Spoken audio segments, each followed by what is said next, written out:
Hi everyone, welcome to my channel 24 passion talk show. This is Babita Singh. मेरी तरफ से आप सबको जन्माष्टमी की बहुत बहुत बधाइयाँ। मेरे से बड़े उम्र के जो बुजुर्ग हैं उनको सबको मेरा हाथ जोड़कर चरण स्पर्श करके नतमस्तक होकर प्रणाम है, और जो छोटे हैं उनको बहुत सारा प्यार। आज हम बात करेंगे कृष्ण जन्माष्टमी की, जो कि 30 अगस्त 2021 को है। जैसे कि हम सब जानते हैं, रक्षाबंधन के बाद जोर शोर से जो तैयारी होती है वो जन्माष्टमी की ही होती है। सारे लोग इसको बहुत धूमधाम से मनाते हैं और ये त्योहार भारत में बहुत ही ज्यादा महत्व रखता है। एक कृष्ण भगवान के जन्म दिवस के रूप में मनाया जाता है। भाद्रपद, जैसे कि सावन मास खत्म हो चुका है, कृष्ण शुक्ल की अष्टमी तिथि को जो तिथि होती है वो होती है कृष्ण जन्माष्टमी।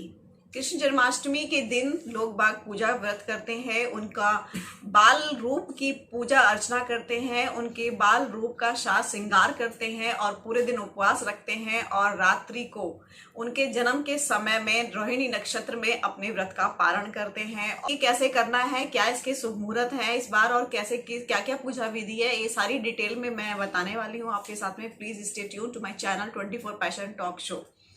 हिंदू पंचांग के अनुसार इस बार 29 अगस्त 2021 से रात 11:25 से अष्टमी तिथि शुरू हो जाएगी। इसी तरीके से जब अष्टमी तिथि रात्रि में शुरू होगी और 30 तारीख को पूरे दिन भर रहने वाली है, तो 30 तारीख को कृष्ण जन्माष्टमी का उत्सव मनाया जाएगा। 30 अगस्त शाम को 6:39 से लेकर के शुरू होगा रोहिणी नक्षत्र, और जो कि 31 अगस्त सुबह 9:44 तक रहने वाला है। जैसे कि फ्रेंड्स आप सब जानते हैं, कुछ लोग तो रोहिणी नक्षत्र के खत्म होने पर व्रत का पारण करते हैं, लेकिन कुछ लोग जो है जब कृष्ण भगवान का जन्म हो जाता है तो उसी समय भी अपना व्रत का पारण कर लेते हैं।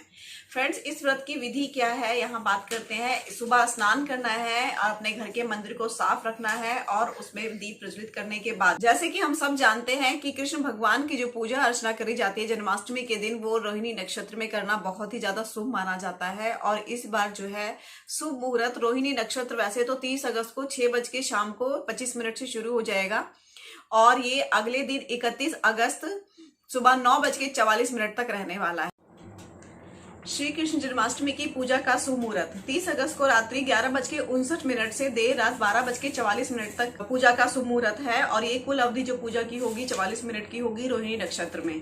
वैसे तो कृष्ण भगवान की कान्हा जी की पूजा जो है रोहिणी नक्षत्र में ही संपन्न करी जाती है, लेकिन कुछ लोग जो है रोहिणी नक्षत्र के समाप्त होने के बाद भी पूजा अर्चना करते हैं, अपने व्रत का पारण करते हैं, लेकिन कुछ लोग जो है रात्रि में ही अपने व्रत का पारण कर लेते हैं। जी की पूजा शुभ मुहूर्त में ही करनी चाहिए। जन्माष्टमी का व्रत आरंभ करने वालों के लिए यह साल बहुत ही उत्तम रहने वाला है, और जो लोग चाहते हैं कि हम कृष्ण जन्माष्टमी का व्रत करें या शुरू करना चाहते हैं, उनके लिए समय बहुत ही अच्छा है। तो इस व्रत में रात्रि में लड्डू गोपाल की सेवा अर्चना करी जाती है, पूजा अर्चना करी जाती है। पूजा अर्चना के बाद ही प्रसाद ग्रहण करके अपने व्रत का पारण किया जाए, लेकिन कुछ लोग अगले दिन रोहिणी नक्षत्र समाप्त होने के बाद अपने व्रत का पारण करते हैं। ऐसे करें श्री कृष्ण भगवान जी की पूजा व अर्चना शुभ मुहूर्त में ही कृष्ण जी भगवान की पूजा करनी चाहिए। पूजा अर्चना करते समय श्री कृष्ण भगवान के बाल स्वरूप की गोपाल जी को पहले दूध से स्नान कराएं, फिर उसके बाद दही और फिर घी से स्नान कराकर और शहद से स्नान कराने के पश्चात गंगा जल से स्नान कराना चाहिए।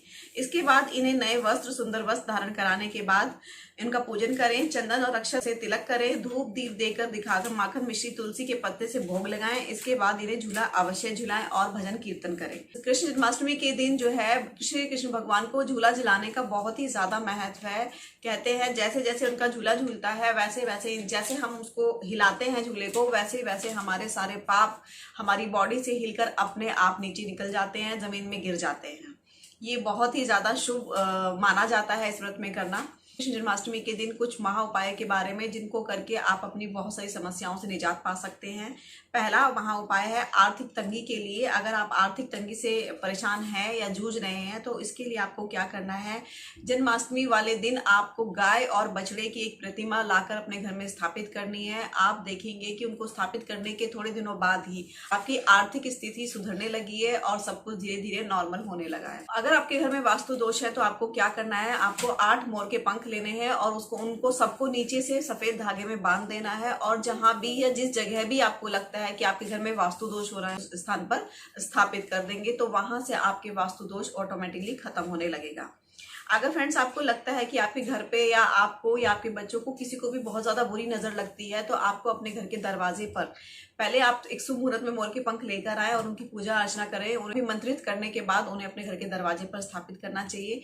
इसमें आप मोर के पंख कोई भी गिनती में ले सकते हैं, लेकिन जब आप उनकी उपासना करते हैं या उनको सिद्ध करते हैं तो आपको मंत्र का जाप करना होता है। वो मंत्र आपको जाप करना है 31 बार। ओम सोमाय नमः मंत्र का 31 बार जाप करना है और उसके बाद ये मंत्रित मोर के पंख आपको अपने घर के दरवाजे पर लगा देने हैं। इससे क्या होगा कि आपके घर में कोई भी बुरी नजर में प्रवेश नहीं करेगी और हमेशा सकारात्मकता बनी रहेगी। आपको लगता है कि आपके बच्चे बहुत ज्यादा जिद्दी हो गए हैं और पढ़ाई में मन नहीं लगता है, तो आपको क्या करना है, उसकी किताबों में आपको मोर का पंख रखना है। अगर पॉसिबिलिटी है तो मोर के पंखों से बने हुए पंखे से उस बच्चे की हवा करनी है। अगर ये पॉसिबल नहीं है तो आप अपने घर के फैन के ऊपर भी मोर का पंख चिपका सकते हैं, जिससे कि ऑटोमेटिकली जैसे वो फैन घूमेगा, हवा आएगी तो वो उसकी ही ऊर्जा की आएगी, जो कि हमने मोर पंख वहां लगाया है। सुख समृद्धि के लिए अगर आप सुख समृद्धि की कामना करते हैं तो श्री कृष्ण जन्माष्टमी के दिन आपको एक चांदी की बांसुरी श्री कृष्ण भगवान को अर्पित करनी है और उसके बाद जब पूजा अर्चना व्रत खत्म हो जाएगा तो उस बांसुरी को उठाकर आपको अपने घर की तिजोरी में रख लेना है। फ्रेंड्स, आप देखेंगे कि आपका जो संचित धन है वो हमेशा बढ़ रहा है और आपके घर की सुख समृद्धि दिन पर दिन बढ़ती जा रही है। अब बारी आती है एक खास उपाय के बारे में।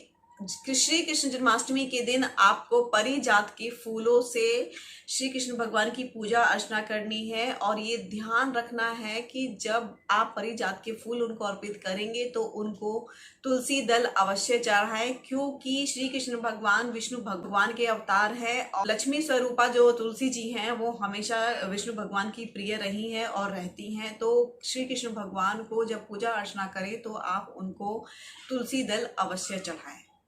तो ये था फ्रेंड्स जन्माष्टमी के दौरान की सारी चीजें, सारी जानकारी। तो आज के लिए इतना ही friends. Thank you, bye bye and take care.